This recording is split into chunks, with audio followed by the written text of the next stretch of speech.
Of possibly being involved in the unmasking of Michael Flynn. With us today, RNC Chairwoman Ronna McDaniel. Thank you for coming back, and good afternoon to you. You heard the comment about this will backfire on Republicans. Your reaction on that now?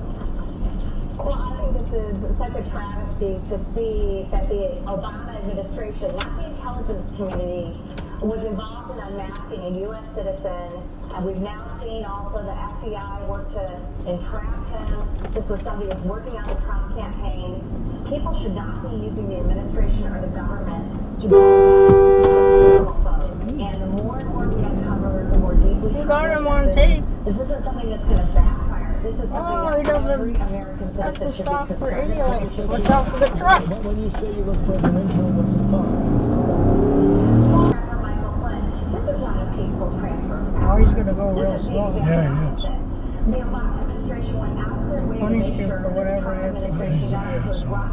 Yes, he is. That is not what our government No should be doubt doing. about that. You've seen the list of names. Robert Ray was on here 30 minutes ago, and what do you think of the list that you see there? He suggested that there were political What's he driving?